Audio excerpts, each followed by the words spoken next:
Akwụkwọ Joshua isi nke 21. Ndị isi ụlọ nke ndị bụ nna ndị Livayị wee bịaruo nso Elieza bụ onye nchụaja, bịarukwa nso Joshua nwa Nun, bịarukwa nso ndị isi ụlọ nke ndị bụ nna nke ebo niile nke ụmụ Izrel. Ha wee gwa ha okwu n'ime Shilo n'ala Kenan sị, Jehova nyere iwu n'aka Mosis sị nye anyị obodo ụfọdụ anyị ga-ebi, ha na ebe ịta nri ha nke ga-adịrị anụ ụlọ anyị. Ụmụ Izrel wee si n'ihe nketa ha nye ndị Livayị dịka okwu ọnụ Jehova si dị, obodo ndị a na ebe ịta nri ha. Ife nza wee pụtara agbụrụ niile nke ndị Kohat.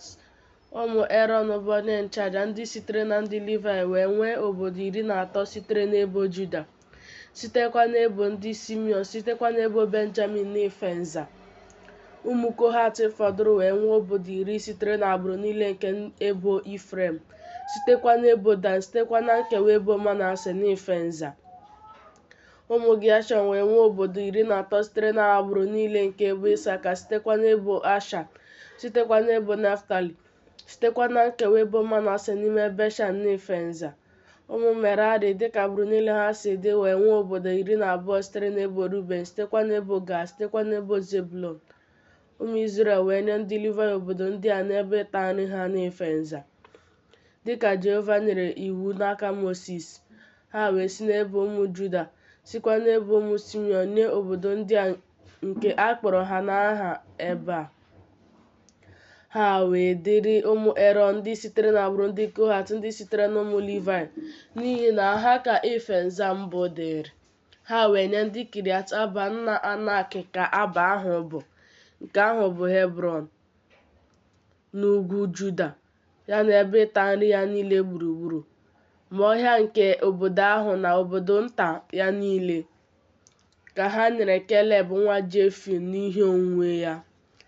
Ụmụ Erọn bụ onye nchụaja ka ha nyere Hebrọn na ebe ịta nri ya, bụ obodo mgbaba nke ogbu mmadụ, na Libna na ebe ịta nri ya niile, na Jatia na ebe ịta nri ya niile, na Estemoa na ebe ịta nri ya niile, na Holon na ebe ịta nri ya niile, na Debịa na ebe ịta nri ya niile, na Ai na ebe ịta nri ya niile, na Juta na ebe ịta nri ya niile, na Bet-Shemesh na ebe ịta nri ya niile, obodo 9 site n'ebo abụọ ahụ. Sitekwa n'ebo Benjamin, Gibiọn na ebe ịta nri ya niile, na Geba na ebe ịta nri ya niile, na Anatot na ebe ịta nri ya niile, na Amọn na ebe ịta nri ya niile, obodo 4. Obodo niile nke ụmụ Erọn bụ ndị nchụaja dị obodo 13 na ebe ịta nri ha. Agbụrụ niile nke ụmụ Kohat bụ ndị Livayị bụ ndị fọdụrụ site n'ụmụ Kohat, ha nwere obodo ife nza ha site n'ebo Ifrem. Ha wee nye ha Shekem na ebe ịta nri ya niile n'ugwu Ifrem bụ obodo mgbaba nke ogbu mmadụ, na Gezia na ebe ịta nri ya niile, na Kibzaim na ebe ịta nri ya niile, na Betoron na ebe ịta nri ya niile, obodo 4. Sitekwa n'ebo Dan, Eteke na ebe ịta nri ya niile, na Gibeton na ebe ịta nri ya niile, na Jalon na ebe ịta nri ya niile, na Gat-Rimọn na ebe ịta nri ya niile, obodo 4. Sitekwa na nkewa ebo Manase, Tanak na ebe ịta nri ya niile, na Gat-Rimọn na ebe ịta nri ya niile, obodo 2. Obodo niile dị 10 ha na ebe ịta nri ha bụ nke dịrị agbụrụ ụmụ Kohat fọdụrụ. Ha nyekwara ụmụ Geshọn ndị sitere n'agbụrụ ndị Livayị Golan n'ime Beshan na ebe ịta nri ya niile, bụ obodo mgbaba nke ogbu mmadụ, na Beshetera na ebe ịta nri ya niile, site na nkewa ebo Manase, obodo 2. Sitekwa n'ebo Isaka, Kishọn na ebe ịta nri ya niile, na Daberat na ebe ịta nri ya niile, na Jamut na ebe ịta nri ya niile, na Enganim na ebe ịta nri ya niile, obodo 4. Sitekwa n'ebo Asha, Misha na ebe ịta nri ya niile, na Abdon na ebe ịta nri ya niile, na Helkat na ebe ịta nri ya niile, na Rehob na ebe ịta nri ya niile, obodo 4. Sitekwa n'ebo Naftali, Kedesh n'ime Galili na ebe ịta nri ya niile, bụ obodo mgbaba nke ogbu mmadụ, na Hamodua na ebe ịta nri ya niile, na Katan na ebe ịta nri ya niile, obodo 3. Obodo niile nke ndị Geshọn dịka agbụrụ niile ha si dị obodo 13 na ebe ịta nri ha.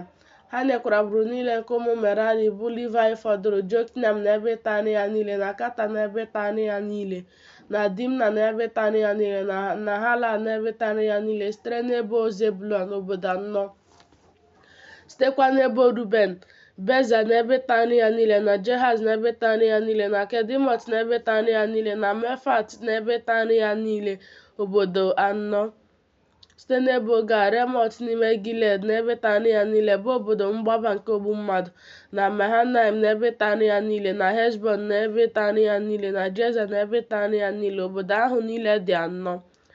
Obodo ahụ niile dịrị ụmụ Merari dịka agbụrụ niile ha si dị, bụ ndị fọdụrụ site n'agbụrụ niile nke ndị Livayị. Ihe ife nza ha wee dị obodo 12. Obodo niile nke ndị Livayị n'etiti ihe onwunwe Izrel dị ọgụ obodo 28 na ebe tara ha. Obodo ndị a dị otu obodo ọbụla na ebe tara ya niile gburugburu ya. Otu a ka ọ dịrị obodo ndị a niile. Jehova wee nye Izrel ala ahụ niile ka ọ ṅụrụ iyi nye ndị bụ nna ha. Ha wee nweta ya wee biri n'ime ya. Jehova wee mee ka ha zuru ike gburugburu, dịka ihe niile si dị nke ọ ṅụrụ ndị bụ nna ha iyi. Ọ dịghịkwa nwoke ọbụla n'etiti ndị iro ha niile guzoro n'ihu ha. Ndị iro ha niile ka Jehova nyere n'aka ha. Ọ dịghị ihe ọbụla dapụrụ n'ezi ihe niile nke Jehova gwara ụlọ Izrel ihe ha niile mere.